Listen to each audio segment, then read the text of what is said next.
দুইটা কনসার্ন থেকে মাননীয় স্বরাষ্ট্র উপদেষ্টার সাথে আজকের এই মতবিনিময়ে আমরা এসেছিলাম।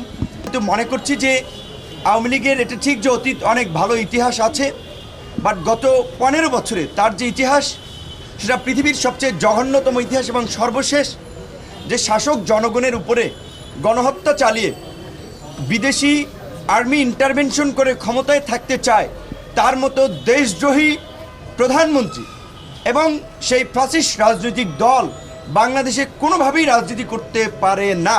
সেই জায়গা থেকে পরিষ্কারভাবেই আওয়ামী লীগকে নিষিদ্ধের দাবিতে এবং প্রধানমন্ত্রীকে দেশে ফিরিয়ে এনে বিচারের মুখোমুখি করার দাবিতে সমগ্র দেশবাসী আন্দোলন করছে, প্রতিবাদ করছে।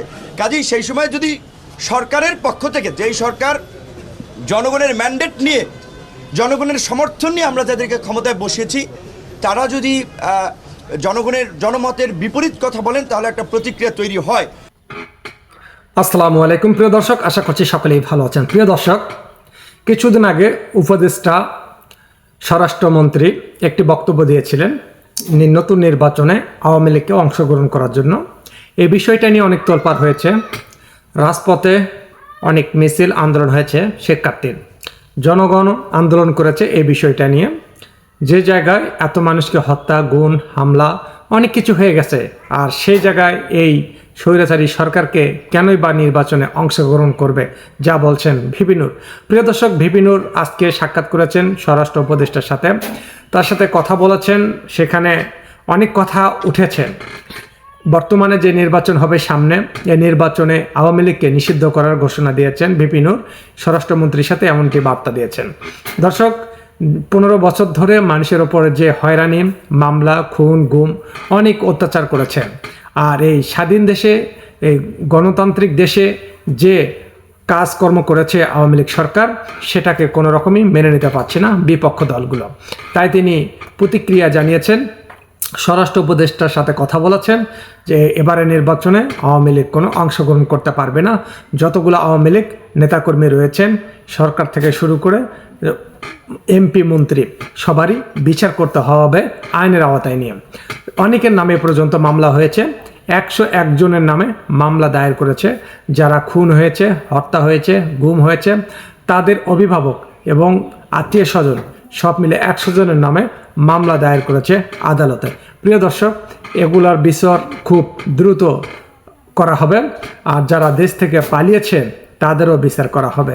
দেশে যদি কখনো ফেরে তাদেরকে গ্রেপ্তার করা হবে, আর বাংলাদেশে যে এমপি মন্ত্রীরা আছে তাদের বিচার এই বাংলার মাটিতেই হবে।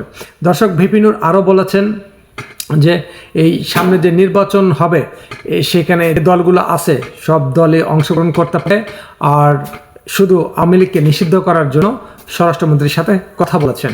কারণ আওয়ামী লীগ হচ্ছে এবারে নির্বাচনে বা সামনে যে নির্বাচন হবে অংশগ্রহণ করতে পারত যদি এরকম নাশকতা না করত। মানুষের সাথে যেটা করেছে, বাংলাদেশে যতগুলো মানুষকে হত্যা এবং গুম করেছে, আর যে রাজত্ব করেছে এই আওয়ামী লীগ সরকার, সেটা কখনো জনগণ মেনে নেবে না। আর যার কারণে এই এবারে নির্বাচনে যাতে আওয়ামী লীগ অংশগ্রহণ করতে না পারে, এর একটা স্পষ্ট বার্তা দিয়েছেন ভিপি নূর। দর্শক, কারণ অনেক দলেরই অনুমতি আছে নির্বাচনে অংশগ্রহণ করার, সেই জায়গায় এই আওয়ামী লীগ কেন অংশগ্রহণ করতে পারবে না? যেহেতু আওয়ামী লীগের ইতিহাস 15 বছরে তারা জোরপূর্বক ক্ষমতায় ছিলেন, তারা নির্বাচন না করে নিজের ক্ষমতা এবং বল প্রয়োগ করে নিজের ক্ষমতা ধরে রাখার জন্য এই 15 বছর ধরে ছিলেন, যার কারণে আজকে তাদেরকে নির্বাচনে নেওয়া হবে না, যা বললেন ভিপি নূর। তা দর্শক, ভিপি নূর আরও অনেক কথা বলেছেন, ভিডিও অনেক দীর্ঘ হয়ে যাচ্ছে। তা আপনাদের মতামত অবশ্যই কমেন্ট বক্সে লিখে জানাবেন।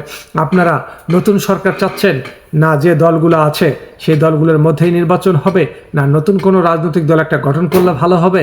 আপনাদের মতামত অবশ্যই কমেন্ট বক্সে লিখে জানাবেন। আবারও দেখা হবে নতুন কোনো ভিডিওতে। আল্লাহ হাফেজ।